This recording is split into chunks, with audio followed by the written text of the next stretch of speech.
Now we will see the exam exercise. See here on page number 57, what is asked here: using the chart of ions, radicals and cross multiplication method, write the chemical formulas of following compounds. Compounds दिले तुम्हाला इथं: calcium carbonate, sodium carbonate, silver chloride, calcium hydroxide, magnesium oxide, aluminium phosphate, ammonium phosphate. नऊ असे दिलेले आहेत आणि तुम्हाला त्यांचे काय लिहायचे आहेत: मॉलिक्युलर फॉर्म्युला. आता इथं दोन आधी दाखवलेले आहेत मी. आता थर्ड बघूयात एक एक्झाम्पल: अमोनियम फॉस्फेट. आता ह्याचं नेम, ह्याचं मॉलिक्युलर फॉर्म्युला अमोनियम फॉस्फेट. आता ह्याच्यामध्ये अमोनियम आणि अमोनियमचा फॉर्म्युला पहिल्यांदा लिहायचा आणि त्याच्यासाठी तुम्हाला काय माहिती असायला पाहिजे: इथं जो चार्ट दिलेला आहे तो चार्ट तुम्हाला लर्न करायचा आहे, पाठ करायचा आहे, लक्षात ठेवायचा आहे. आणखीन तुम्हाला ते रॅडिकल्स लिहायला आले पाहिजेत. आता इथं अमोनियम रॅडिकल काय आहे: NH4+. आता तो रॅडिकल लिहायचा आणि म्हणजे तर पहिल्यांदा तुम्ही त्याचं काय लिहिणार आहात, ते रॅडिकल्स लिहा. या आयोनिक कंपाऊंडमध्ये असलेले रॅडिकल्स. पहिला कोणता आहे रॅडिकल? अमोनियमचा लिहायचा NH4+. आणि दुसरा रॅडिकल कोणता आहे? फॉस्फेट. आता फॉस्फेटचा रॅडिकल इथं आहे. फॉस्फेटचा रॅडिकल काय आहे? त्याचा सिम्बॉल PO4 3-. PO4 3-. हे झाला त्या रॅडिकलचा रॅडिकल. त्याच्यानंतर त्याचं काय लिहायचं आहे तुम्हाला? सिम्बॉल लिहायचा नुसता, तिथं चार्ज लिहायचा नाही. काय आहे? NH4 आणि PO4. आता तुम्हाला काय लिहायचं आहे? त्याची व्हॅलन्सी. व्हॅलन्सी काय आहे NH4ची? 1. इथं चार्ज बघायचा, चार्जची मॅग्नेट्यूड बघायची 1. इथं चार्जची मॅग्नेट्यूड 3. त्याच्यानंतर काय करायचे आहेत? हे क्रॉस मल्टिप्लिकेशनचे ॲरोज द्यायचे. म्हणून देअरफोर तुम्हाला काय लिहिता येणार आहे इथे आता? Molecular formula. आणि काय येणार आहे मॉलिक्युलर फॉर्म्युला? तर NH4 थ्राईस असा लिहायचा. NH4 thrice PO4. हा झाला अमोनियम फॉस्फेट. लक्षात आलं आहे? NH4 thrice PO4. कसं लिहिलं आहे कळलं आहे? हा 3 जो आहे तो ह्या अमोनियम रॅडिकलला ग्रुप करायचा आणि मग त्याच्या बेसमध्ये काय लिहायचं आहे? 3. NH4 thrice PO4. हा त्याचा काय झाला? Molecular formula. तसंच तुम्हाला मॉलिक्युलर फॉर्म्युलेज इथं कॉपर सल्फेटसाठी आहेत, क्युप्रस ब्रोमाइडसाठी आहे. मग इथले रॅडिकल्स बघायचे आणि त्याच्यावरून करायचं आहे. आता त्याच्यानंतर एक्सरसाइजमध्ये बघा, पहिल्यांदा आहे गिव एक्झाम्पल्स. पॉझिटिव्ह रॅडिकल्सचे एक्झाम्पल्स. मग आता पॉझिटिव्ह रॅडिकल म्हणजे ज्या रॅडिकल्सवरती प्लस साईन आहे. मग Na+ असेल, पोटॅशियमचा रॅडिकल, हायड्रोजनचा रॅडिकल H+. काय काय येणार आहेत ते पॉझिटिव्ह रॅडिकल्स तुम्हाला लिहायला येतील. पॉझिटिव्ह रॅडिकल्स मग हायड्रोजनचा असेल, H+ असेल, Na+ असेल, K+ असेल. त्याच्यानंतर ॲल्युमिनियमचा Al3+. हे काय येणार आहेत? पॉझिटिव्ह रॅडिकलचे एक्झाम्पल्स. आता बेसिक रॅडिकल्स विचारलं आहे. आता बेसिक रॅडिकल्स जे पॉझिटिव्ह रॅडिकल्स आहेत तेच काय असणार आहेत? Basic radicals. आता बेसिक रॅडिकलमध्ये कोणते येणार आहेत? बेसिक रॅडिकल्स हे कशाचे असणार आहेत? मेटल्सचे असणार आहेत. म्हणून सोडियमचा रॅडिकल लिहिला बेसिक रॅडिकल Na+. त्याच्यानंतर K+, कॉपरचा रॅडिकल, कॅल्शियमचा रॅडिकल, मॅग्नेशियमचे रॅडिकल. हे काय येणार आहेत? Basic radicals. त्याच्यानंतर विचारलेलं आहे कंपोजिट रॅडिकल्स. आता कंपोजिट रॅडिकल्स म्हणजे काय असणार आहेत? तर त्याच्यामध्ये ग्रुप ऑफ ॲटम्स. त्या रॅडिकलमध्ये काय असणार आहेत? Group of atoms. मग कंपोजिट रॅडिकल कोणता येणार आहे? कंपोजिट बेसिक रॅडिकल त्याच्यामध्ये कोणता येणार आहे? तर अमोनियमचा येणार आहे NH4+. हा काय येणार आहे? Composite basic radical NH4+. हा कंपोजिट बेसिक रॅडिकल हा येणार आहे NH4+. त्याच्यानंतर आता इथं कंपोजिट रॅडिकल म्हणजे basic radical, composite basic radical इथं एक दिलेला आहे NH4+, हा झाला. त्याच्यानंतर काय लिहायचं आहे तुम्हाला, मेटल्स विथ व्हेरिएबल व्हॅलन्सी. आता मेटल्स की ज्यांची व्हॅलन्सी काय आहे, व्हेरिएबल आहे. आता कंपोजिट रॅडिकल्समध्ये तुम्हाला काय फक्त बेसिक रॅडिकलच विचारलेला नाही, मग तुम्ही कंपोजिट रॅडिकलमध्ये NH4+ हा एक एक्झाम्पल, त्याच्यानंतर क्लोरेटचा ClO3-, सल्फेटचा SO4 2-, हे 3 काय एक्झाम्पल्स तुम्ही देऊ शकता कंपोजिट रॅडिकलमध्ये. त्याच्यातला NH4+ हा काय आहे, NH4+ हा बेसिक रॅडिकल आणि हे 2 कसले रॅडिकल्स आहेत, ॲसिडिक रॅडिकल आहेत. मग कंपोजिट रॅडिकलला तुम्ही हे 3 एक्झाम्पल्स देऊ शकता, SO4+, SO4 2-, त्याच्यानंतर ClO3- आणि NH4+, हे 3 रॅडिकल्सचे एक्झाम्पल्स. त्याच्यानंतर NO3-, त्याच्यानंतर कार्बोनेटचा CO3 2-, सल्फेटचा, हे सगळे तुम्हाला कंपोजिट रॅडिकलमध्ये एक्झाम्पल द्यायला येणार आहेत. त्याच्यानंतर metals with variable valency. Metals with variable valency कोणते बघितले आपण, कॉपर बघितलं, आयर्न, आणखीन मर्क्युरी. मग मेटल्स विथ व्हेरिएबल व्हॅलन्सी कोणता आहे, कॉपर, मर्क्युरी, आयर्न. त्याच्यानंतर बायव्हॅलंट ॲसिडिक रॅडिकल. बायव्हॅलंट, आता मोनोव्हॅलंट म्हणजे त्यांची व्हॅलन्सी 1, बायव्हॅलंट म्हणजे व्हॅलन्सी किती असणार आहे 2, आणि ट्रायव्हॅलंट म्हणजे व्हॅलन्सी किती असणार आहे 3. आता मोनोव्हॅलंट ॲसिडिक रॅडिकल, मोनोव्हॅलंट आणि कसले रॅडिकल्स बघायचे आहेत, ॲसिडिक रॅडिकल्स बघायचे आहेत.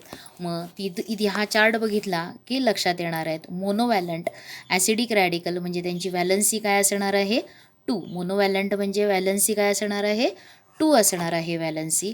आणि मग त्याच्यामध्ये ऑक्साईड येणार आहे, सल्फाईड येणार आहे, O2-, आणखीन S2-, सल्फाईडचा, ऑक्साईडचा, हे काय आहेत, बायव्हॅलंट आहेत. हे जे आहेत वरचे हे मोनोव्हॅलंट आहेत आणि नायट्राईडचा जो आहे हा ट्रायव्हॅलंट आहे.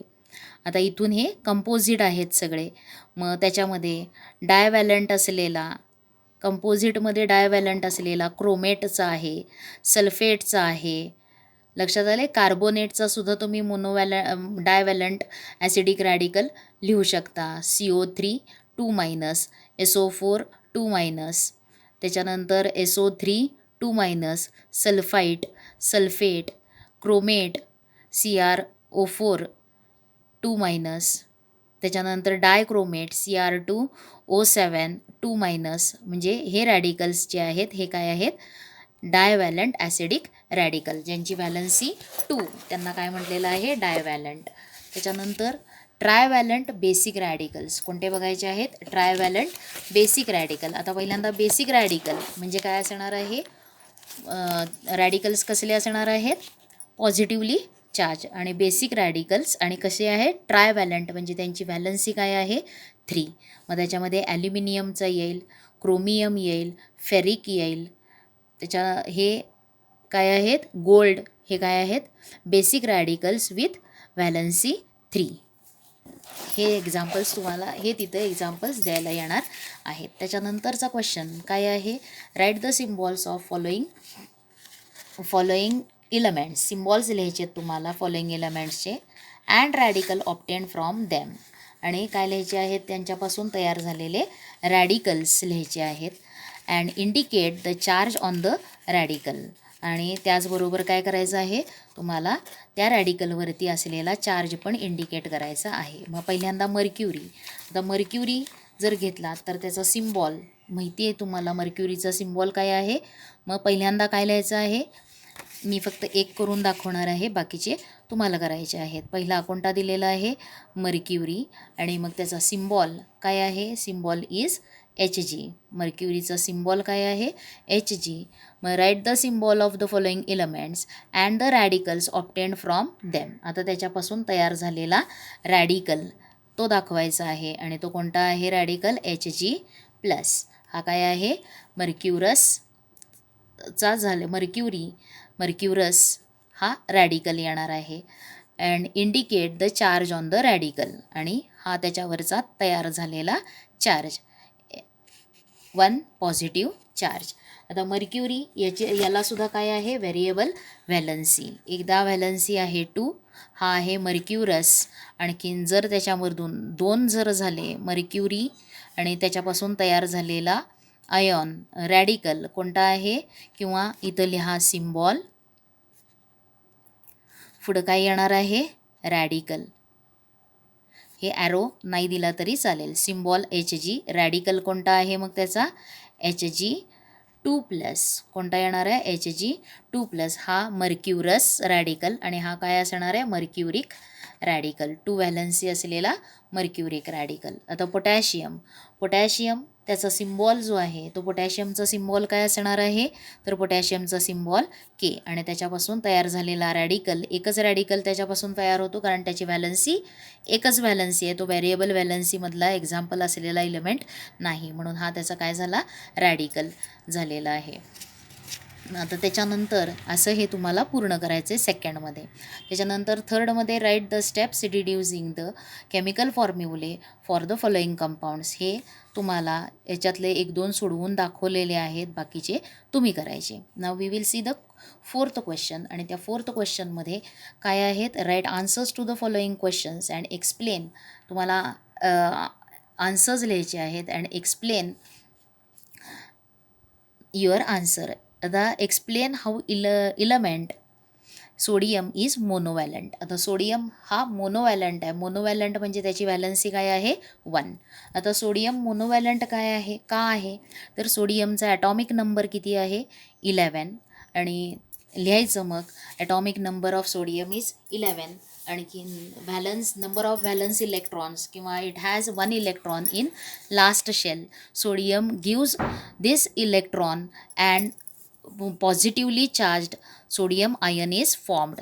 आणखीन मग 1 इलेक्ट्रॉन तो काय करणार आहे, डोनेट करतो. It gives 1 electron and complete its octet. तो ऑक्टेट कंप्लीट करणार आहे आणि एक कुठला आयन फॉर्म करणार आहे, सोडियमचा आयन फॉर्म करणार आहे. म्हणून it gives 1 electron and sodium ion is formed, so valency of sodium is 1 and hence sodium is monovalent. लक्षात आले, सोडियमचा ॲटॉमिक नंबर 11. त्याच्यानंतर इलेक्ट्रॉनिक कॉन्फिगरेशन लिहा 281 आणि it gives number of valence electron is 1. Sodium donates 1 electron किंवा gives away 1 electron and sodium positively charge sodium ion is formed with किती असणार आहे charge त्याच्यावरती, 1 मॅग्नेट्यूडचा चार्ज असणार आहे. Therefore valency of sodium is 1 and hence sodium is monovalent. Monovalent म्हणजे ज्यांची valency 1 त्यांना म्हटले मोनोवॅलंट. डायवॅलंट म्हणजे व्हॅलन्सी 2, ट्रायवॅलंट म्हणजे व्हॅलन्सी 3 आणि टेट्रावॅलंट म्हणजे व्हॅलन्सी 4. 4पेक्षा मोठी व्हॅलन्सी नसते. आता त्याच्यानंतर बी क्वेश्चन बघा. M is a bivalent metal. म्हणजे एम हा एक मेटल आहे, त्याची व्हॅलन्सी किती दिलेली आहे, बायवॅलंट म्हणजे त्याची व्हॅलन्सी आहे 2. आता write down the steps to find the chemical formulae of its compound formed with the radicals sulphate and phosphate. आता मेटल कोणता आहे, आता हा क्वेश्चन बघा, क्वेश्चनमधला 4मधला बी. आता एम इज अ मेटल, मग मेटल आहे, M is metal with valency. M is metal with valency, त्याची व्हॅलन्सी किती आहे, मेटल विथ व्हॅलन्सी 2. बायवॅलंट म्हणजे काय आहे, त्याची व्हॅलन्सी 2.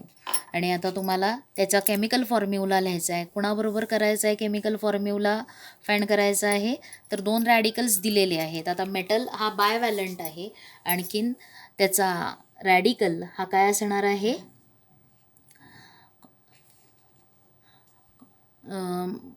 कॅटायन असणार आहे. आणि त्याचा रॅडिकल, आता दुसरे जे आहेत कुठले रॅडिकल्स दिलेले आहेत तुम्हाला 2. पहिल्यांदा आपण एक बघूयात, त्याच्यामधला कोणता आहे रॅडिकल, तर सल्फेट रॅडिकल दिलेला आहे पहिला. कुठला रॅडिकल दिलेला आहे, सल्फेट रॅडिकल. आणि सल्फेट रॅडिकल त्याचा फॉर्म्युला काय असतो, SO4 2-. आणि दुसरा कोणता दिलेला आहे रॅडिकल तुम्हाला, phosphate. Second radical is phosphate. आता फॉस्फेट रॅडिकल आणि त्याचंसुद्धा सिम्बॉल लिहा. फॉस्फेट रॅडिकलचा काय आहे सिम्बॉल, PO4 3- आणि आता या मेटलनं त्याच्याबरोबर फॉर्म केलेले केमिकल फॉर्म्युलेस फाइंड करायचे आहेत. मग पहिल्यांदा फॉस्फेट बरोबर केमिकल फॉर्म्युला फॉर सल्फेट, त्याच्यासाठी तुम्ही मेटलचा काय लिहिणार, सिम्बॉल लिहिणार पहिल्यांदा, किंवा रॅडिकल म्हणा. पहिला स्टेप काय लिहायची आहे, रॅडिकल्स. मेटलवरती चार्ज काय आहे, हा येणार आहे मेटलचा रॅडिकल, आणि नंतर सल्फेटचा रॅडिकल. नंतर काय लिहायचे आहेत त्यांचे सिम्बॉल्स.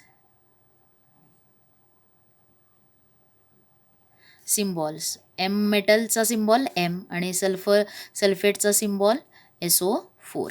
नंतर त्यांच्या लिहायच्या व्हॅलन्सीज. नंतर काय लिहायच्या त्यांच्या व्हॅलन्सी.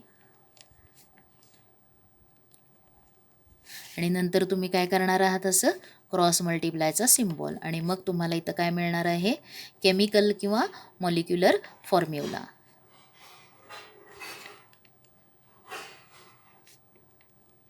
आता काय येणार आहे मग फॉर्म्युला. आता इथं दोघांची पण व्हॅलन्सी 2 आहे, म्हणून त्यांचा रेशिओ जो येणार आहे 2:2, हा रेशिओ काय येणार आहे, 2:2 हा रेशिओ तुम्हाला काय मिळणार आहे, 1:1. म्हणून इथं एमच्या बेसला याची व्हॅलन्सी 2 आणि SO4ची व्हॅलन्सी 2, दोघांची व्हॅलन्सी सेम आहे, त्यांचा रेशिओ 1:1 येतो, म्हणून नाही लिहिलं तरी चालणार आहे. म्हणून फॉर्म्युला काय येणार आहे, MSO4. काय आहे केमिकल मॉलिक्युलर फॉर्म्युला त्याचा, MSO4. हाच काय केमिकल फॉर्म्युला. मॉलिक्युलर फॉर्म्युलाच्या तिथं तुम्ही केमिकल फॉर्म्युला म्हटलं तरी चालेल. आणि आता दुसरं कोणाबरोबर बघायचं आहे, फॉस्फेट बरोबर. म्हणून पहिल्यांदा लिहिणार तुम्ही रॅडिकल, आणि रॅडिकल काय आहे M2+, आणि फॉस्फेटचा रॅडिकल PO4 3-. नंतर त्यांचे काय लिहा, सिम्बॉल्स लिहा. इथे येणार आहे M, इथे येणार आहे PO4. नंतर काय लिहायचे आहेत त्यांच्या व्हॅलन्सी लिहा. मेटलची व्हॅलन्सी 2, PO4ची व्हॅलन्सी किती आहे, PO4 3-, म्हणून त्याची व्हॅलन्सी आहे 3. आता इथं हे दोन्ही व्हॅलन्सी नंबर्स जे आहेत हे एकमेकांचे मल्टिपल पण नाहीत, वेगवेगळे आहेत, म्हणून सरळ काय करायचं आहे, क्रॉस मल्टिप्लाय करायचं, आणि इथं येणार आहे. म्हणून इथं तुम्हाला काय मिळणार आहे, केमिकल फॉर्म्युला म्हणा किंवा मॉलिक्युलर फॉर्म्युला. कोणाचं आहे तर दिलेलं जे 2 रॅडिकल्स आहेत, कॅट आयन आहे एक, आणि हा ॲन आयन दिलेला आहे रॅडिकल, आणि त्यांच्यापासून तयार झालेला केमिकल फॉर्म्युला काय येणार आहे, M3PO4, आणि हा 2 येणार आहे, म्हणून ह्याला ब्रॅकेट घालून काय लिहायचं, ट्वाईस. M3PO4 twice. लक्षात आलं आहे कसं करायचं आहे, M3PO4 ट्वाईस हे येणार आहे. 2 ही व्हॅलन्सी या मेटल एमची, 3 ही व्हॅलन्सी कोणाची आहे, PO4ची. लक्षात आलं आहे, हे असे तुम्हाला लिहायचे आहेत. हे झालं बी. त्याच्यानंतर explain the needs of the reference atom for atomic mass. आता ॲटॉमिक मास काढत असताना आपल्याला काय करायला लागलेलं आहे, रेफरन्स द्यायला लागला. मग तो रेफरन्सेस का दिले, का गरज पडली, ते तुम्हाला एक्सप्लेन करायचं आहे. मग रेफरन्सेस का द्यायला लागले, तर त्याच्यामध्ये काय झालेलं आहे, ॲटम हा खूप लहान आहे, म्हणून त्याचं माससुद्धा काय आहे, त्याचं मास ॲक्युरेटली डिटरमाइन करणं खूप अवघड होतं, आणखीन त्याचं माससुद्धा काय आहे, व्हेरी स्मॉल. मग ॲटम इज, हे तुम्ही थोडं बघा, ॲटम इज व्हेरी स्मॉल. आणखीन त्याचं मास डिफाईन करण्यासाठी किंवा मास मेजर करणारं कोणतं डिव्हाइस नव्हतं, किंवा डिटरमाइन करता येत नव्हतं, किंवा व्हेरी ॲक्युरेटली डिटरमाइन करणं हे व्हेरी डिफिकल्ट होतं, ते खूप डिफिकल्ट होतं, म्हणून रिलेटिव्ह कन्सेप्ट ही घेतलेली आहे. देअरफॉर बघा इथं दिलं आहे तुम्हाला, atom is very tiny. It was not possible for scientists to measure the atomic mass accurately. Therefore, the concept of relative mass of atom was put forth. म्हणून रिलेटिव्ह मास ऑफ ॲटम ही introduce झाली, ती put fourth झाली. मग आता relative मास का, आणि पुढचा क्वेश्चन काय दिलेला आहे तुम्हाला, तर त्याच्यामध्ये कोणते रिलेटिव्ह मास यूज केले गेलेले आहेत. Give some information about 2 references atom. आता कोणते रेफरन्सेस ॲटम म्हणून यूज झालेले आहेत, तर हायड्रोजन हा यूज झालेला आहे. म्हणून इथं पहिल्यांदा हायड्रोजनचा जो आहे मास ते काय आहे, रिलेटिव्ह माससाठी हायड्रोजनचा यूज केला गेला. The hydrogen atom being lightest was initially chosen as reference atom आणि relative mass of hydrogen atom which have only one proton आणि ते काय accept केलेलं आहे 1. म्हणून relative mass हायड्रोजनचा यूज केला कारण त्याच्यामध्ये काय आहे, only 1 proton, therefore its mass was taken as 1 unit. आणि त्याचा यूज करून the mass of one nitrogen atom हे झालं example. Mass of 1 nitrogen atom is 14 that of hydrogen atom. Therefore, relative mass of nitrogen atom is 14. Relative mass of nitrogen atom किती झालेला आहे, 14 आहे. आता अशाच प्रकारे जर आपण इतर इलेमेंट्सचे रिलेटिव्ह मासचा यूज करून जर काढले गेले तर काही इलेमेंट्सचे on this scale the relative atomic mass of many elements came in फ्रॅक्शनमध्ये यायला लागले. म्हणून रिलेटिव्ह रेफरन्स ॲटम जो हायड्रोजन यूज केला तो काय केला, बदलला गेला. नंतरच्या काळामध्ये काय केलेलं आहे, the different atom was chosen as reference atom आणि कोणता घेतलेला आहे, carbon atom was chosen as reference atom after 1961. आणि मग ॲटॉमिक मास किंवा त्याचं जे मास आहे reference atom, the relative mass of carbon atom was accepted as 12 dalton. आणखीन relative mass of hydrogen with reference to carbon किती येणार आहे, 12 × 1/12 = 1 डाल्टन. म्हणून त्याचा यूज केला गेला. त्याच्यानंतर मग रिलेटिव्ह मास याच्यामध्ये the mass of 1 proton and the 1 neutron on the scale of relative atomic masses is approximately 1. हे 1 डाल्टन एवढं आहे. प्रोटॉनचं मास आणि न्यूट्रॉनचं मास त्या स्केलमध्ये किती येतं, अप्रॉक्सिमेटली 1. हे तुम्हाला त्या आन्सरमध्ये लिहायचं आहे. आता त्याच्यानंतर तुम्हाला पुढचा question, what is meant by unified atomic mass. आता युनिफाईड ॲटॉमिक मास हे आता जे काही 20th सेंचुरी त्याच्यामध्ये काय मिळालेलं आहे, पहिल्यांदा जे 19th century accurate atomic mass of atom determine करता येत नव्हतं. म्हणून रिलेटिव्ह मास कन्सेप्ट यूज करून ॲटमचं मास सांगता आलं. पण later on high accurate methods of measuring the mass of an atom directly आपल्याला ॲटमचं मास मेजर करता आलं. Hence instead of relative masses unified mass was now been accepted as the unit of atoms. Unified mass ह्याचा use केला गेला आणि nowadays unified atomic mass unit called as dalton त्याचा use केला जातो ॲटमचं मास सांगण्यासाठी. आणि 1 डाल्टन इज इक्वल टू काय आहे, 1.66053904 × 10⁻⁻27 किलोग्रॅम्स. हे तिथं ते आन्सर हे येणार आहे, जे आता सांगितलं ते त्या क्वेश्चनचं काय येणार आहे, आन्सर येणार आहे. त्याच्यानंतर explain with examples what is meant by mole of a substance. मोल म्हणजे काय आहे, तर मोल म्हणजे काय आहे, mole is that quantity of substance whose mass in gram is equal in magnitude to the molecular mass of the substance in dalton. ते येणार आहे आणि ते एक्सप्लेन करायला सांगितलं आहे. त्याच्यानंतर तुम्हाला write the names of following compounds and deduce their molecular masses. आता मॉलिक्युलर मास फाइंड करायचं आहे या कंपाऊंडचं. पहिल्यांदा नेम्स लिहायचे आहेत आणि नंतर तुम्हाला काय लिहायचं आहे, त्यांचं काय फाइंड करायचं आहे, मॉलिक्युलर मास. आता सोडियम सल्फेट पहिला आहे, त्याच्यानंतर पोटॅशियम कार्बोनेट, कार्बन डायऑक्साईड आणि ह्यांचे तुम्हाला काय फाइंड करायचे आहेत, मॉलिक्युलर मास. मॉलिक्युलर मास कसे फाइंड करायचं ते सुद्धा तुम्हाला टीचिंगच्या वेळेला सांगितलेलं आहे. चार्ट करायचं आहे आणि व्यवस्थित ते मॉलिक्युलर मास फाइंड करायचे आहेत. तुम्हाला इथलासुद्धा एक्झाम्पल होमवर्क म्हणून सांगितलेलं होतं, मॉलिक्युलर मास यांचे फाइंड करा. तर ते करा, अभ्यास करा व्यवस्थित. जे सांगितलं ते वेळच्या वेळेला करत चला. त्याच्यानंतरचा क्वेश्चन कोणता आहे, तर 2 samples of M and N of salt lime are slacked lime were obtained from 2 different reactions. The details about their composition are as follows. आता 2 सॅम्पल्स आहेत, एक आहे M आणि दुसरा आहे N. त्याच्यापासून काय तयार झालेलं आहे, the 2 samples of M and N of slaked lime were obtained from 2 different reactions आणि त्यांचे डिटेल्स दिलेले आहेत इथं. सॅम्पल M सॅम्पल, त्याचं मास किती आहे 7 ग्रॅम्स.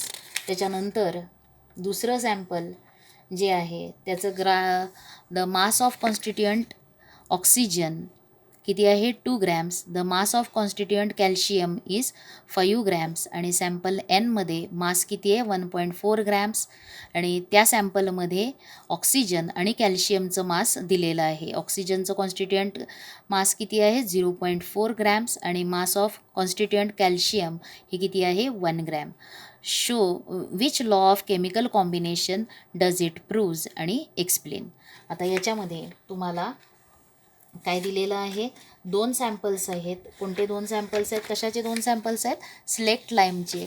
आणि एक जे आहे ते M आणि दुसरा कोणता आहे N हे सॅम्पल आहे. आणि त्याच्यावरून तुम्हाला कोणता लॉ तिथं प्रूव्ह केला जातो ते विचारलेलं आहे. पहिल्यांदा पूर्ण M सॅम्पल जे आहे त्याचं मास किती आहे 7 ग्रॅम्स आहे. मास ऑफ सॅम्पल M किती आहे 7 ग्रॅम्स. आता स्लॅक्ट लाईम जो आहे त्या स्लॅक्ट लाईमचा फॉर्म्युला काय असतो, तर त्याच्यामध्ये काय असणार आहेत 2 कॉन्स्टिट्युएंट एलिमेंट्स असणार आहेत. आणि ते कोणते आहेत स्लॅक्ट लाईमचे, तर कॅल्शियम. आणखीन त्याच्यामध्ये तुम्हाला काय दिलेलं आहे, ऑक्सिजन मास दिलेला आहे 2 ग्रॅम्स आणि मास ऑफ कॅल्शियम किती आहे 5 ग्रॅम्स. आता इथं या सममध्ये बघा 2 samples of M and N of, तिथं स्लेक्ट लाईम दिलं आहे. स्लेक्ट लाईम आहे. आणखीन कॉन्स्टिट्युएंट एलिमेंट्स जे आहेत त्या कंपाऊंडमध्ये ते कोणते दिले आहेत, ऑक्सिजन आणि कॅल्शियम. आता स्लेक्ट लाईमचा फॉर्म्युला काय बघितला आपण, तर कॅल्शियम हायड्रॉक्साईड CaOH ट्वाईस. ह्याच्यामध्ये हायड्रोजन नाही, म्हणून इथं स्लेक्ट लाईम हे न घेता काय घ्यायचं आहे, क्विक लाईम हे नेम लिहा. क्विक लाईम म्हणजेच कॅल्शियम ऑक्साईड. क्विक लाईम म्हणजे काय असणार आहे त्याचा फॉर्म्युला, कॅल्शियम ऑक्साईड. हे तेवढं करेक्ट करा. आणि आता त्याचं M सॅम्पल, त्याच्यामध्ये त्याचं मास किती आहे 7 ग्रॅम्स. आणि त्या 7 ग्रॅम्स M सॅम्पलमध्ये मास ऑफ कॉन्स्टिट्युएंट ऑक्सिजनचं मास आहे 2 ग्रॅम्स आणि कॅल्शियमचं मास आहे 5 ग्रॅम्स. आता बघा या दोघांचं ॲडिशन जर केलं म्हणजे त्याच्यामध्ये असलेले मासेस, पहिला सॅम्पल M सॅम्पल, त्या M सॅम्पलचं मास किती आहे, M सॅम्पल त्याचं मास जे आहे ते आहे किती 7 ग्रॅम्स. त्याच्यामध्ये ऑक्सिजनचं मास किती आहे 2 ग्रॅम्स आणि कॅल्शियमचं मास किती आहे 5 ग्रॅम्स हे आहे. म्हणजेच इथं जर तुम्ही दोन्ही मासची ॲडिशन केली तर ती किती मिळणार आहे तुम्हाला 7 ग्रॅम्स हे मिळणार आहे. म्हणजे इथं तुम्ही 2 मासेस कॅल्शियम आणखीन ऑक्सिजनचं मास किती दिलेलं आहे 2 ग्रॅम्स आणि कॅल्शियमचं मास किती आहे 5 ग्रॅम्स हे आहेत. आणि त्याच्यामुळं M सॅम्पल फॉर्म झालं आहे आणि त्याचं मास आहे 7 ग्रॅम्स. आणि आता याच्यामध्ये जर तुम्ही यांची ॲडिशन केली तर ती येते 7. आणि जर आता आपण त्यांचा रेशिओ घेतला, रेशिओ ऑफ एलिमेंट्स किंवा element calcium and oxygen in proportion, calcium आणखीन ऑक्सिजनचं प्रपोर्शन जर फाइंड केलं, calcium and oxygen in proportion, calcium and oxygen in proportion ते जर फाइंड केलं तर पहिला लिहिला आहे आपण कॅल्शियम आणि ऑक्सिजन. कॅल्शियमचं ग्रॅम किती आहेत, calcium is 5 grams is equal to 5 as to 2 किती येणार आहे 5:2. कॅल्शियमचं आहे 5 ग्रॅम्स, ऑक्सिजनचं आहे 2 ग्रॅम्स. त्याचं प्रपोर्शन तुम्हाला काय मिळालं 5:2 बाय वेट. आता सेकंड सॅम्पल कोणता आहे तर सेकंड सॅम्पल कोणता आहे एन सॅम्पल. आणि एन सॅम्पल त्याचं जे मास दिलं आहे तुम्हाला ते किती दिलेलं आहे एम सॅम्पलचं मास 1.4 ग्रॅम्स 1.4 ग्रॅम्स. आणि आता त्याच्यामध्ये आपण काय फाइंड करायचं आहे प्रपोर्शन किंवा calcium and oxygen in proportion by weight. In proportion by weight ते फाइंड करायचं आहे. Proportion by weight is equal to आता किती आहे ते बघा 0.4 ऑक्सिजन आहे आणखीन त्याच्यामध्ये 1.0 ग्रॅम काय आहे कॅल्शियम आहे. या दोघांची ॲडिशन किती आहे ते 1.4. म्हणून इथं तुम्ही पहिल्यांदा काय लिहिणार कॅल्शियम 1.0 ॲज टू 0.4. आता यांचं सिम्प्लिफिकेशन जर केलं इज इक्वल टू काय आलेलं आहे 1/0.4. म्हणजेच इथं किती लिहिणार तुम्ही डिनॉमिनेटरचा डेसिमल पॉईंट काढायचा आहे म्हणून 10/4. आणि हे सिम्प्लिफिकेशन जर केलं तर ते किती मिळणार आहे 5/2. म्हणून सेकंड सॅम्पलमध्ये सुद्धा second sample also has calcium and oxygen in proportion by weight. In proportion by weight ते पण किती आलेलं आहे 5:2. 5:2 म्हणजे दोन्ही सॅम्पलमध्ये कॅल्शियम ॲज टू ऑक्सिजन यांचं प्रपोर्शन बाय वेट काय आहे सेम आहे. This proves the law of constant proportion. कोणता लॉ प्रूव्ह होणार आहे this proves the law of constant proportion.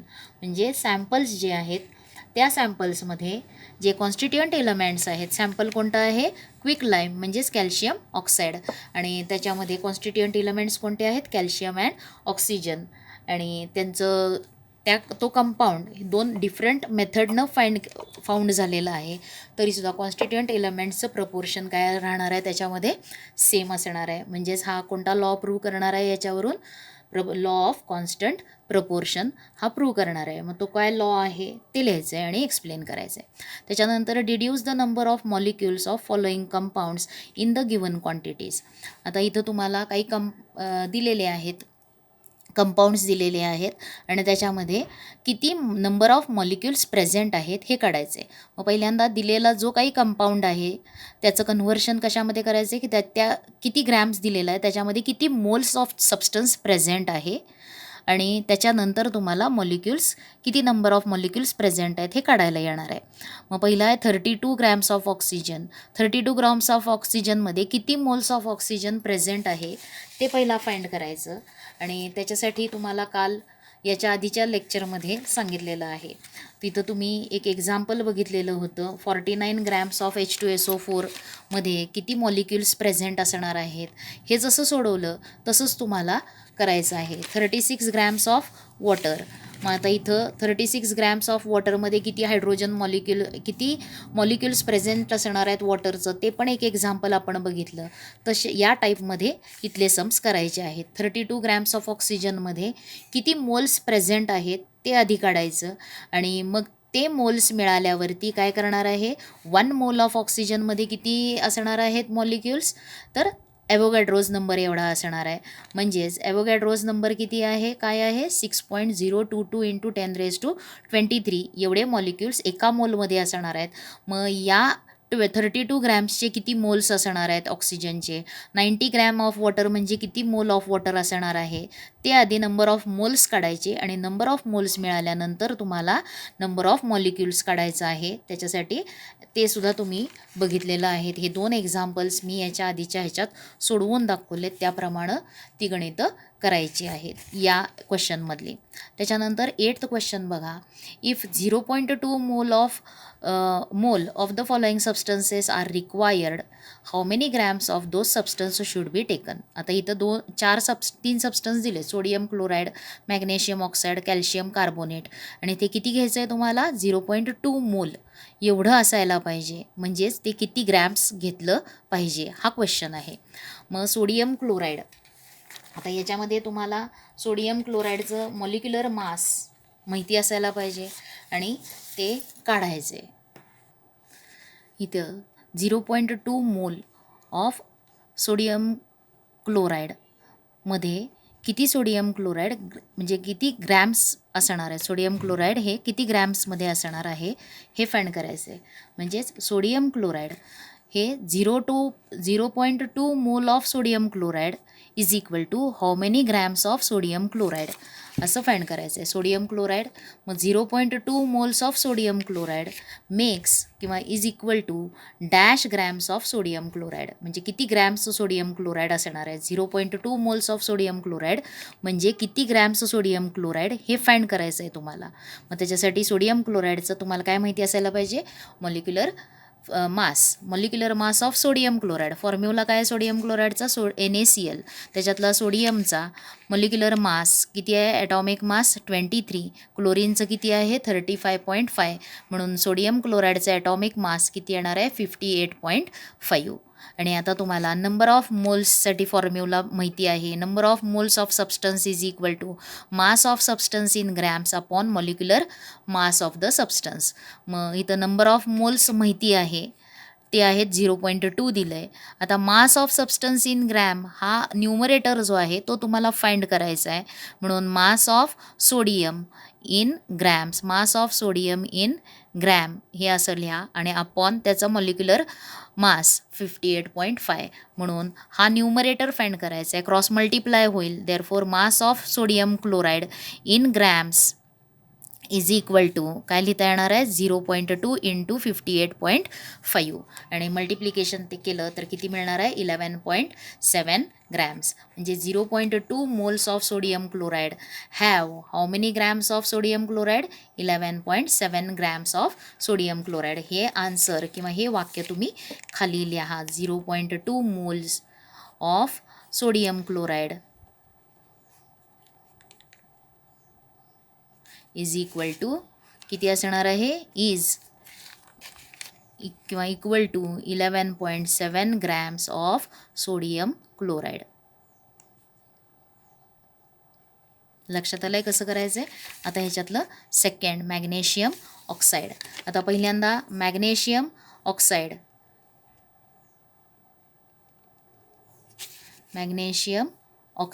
आणि मॅग्नेशियम ऑक्साईडचा फॉर्म्युला काय आहे तर MgO. मॅग्नेशियम ऑक्साईड त्याचा फॉर्म्युला काय आहे MgO. आता तुम्हाला त्याचं काय फाइंड करायचं आहे मॉलिक्युलर मास फाइंड करायचा आहे.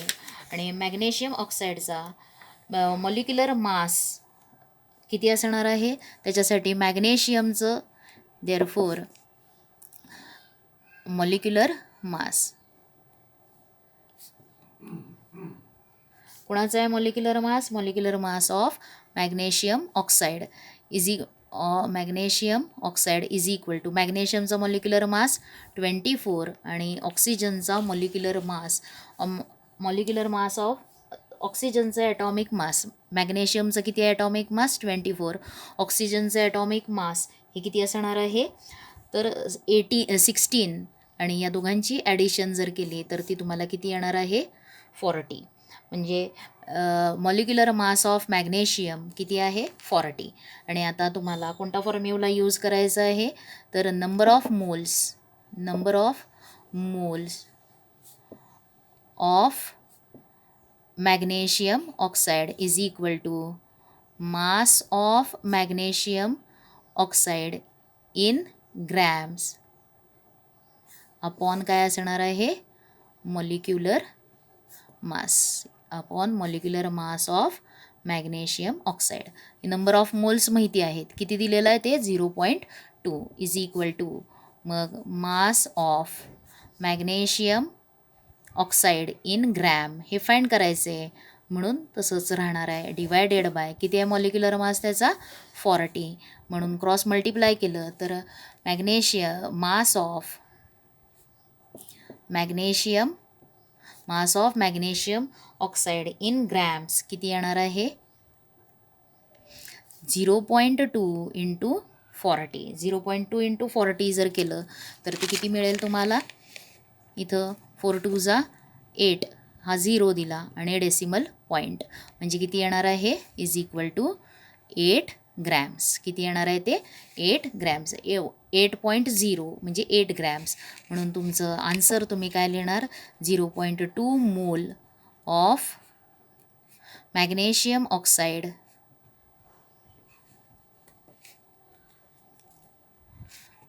Is equal to 8 grams of magnesium oxide.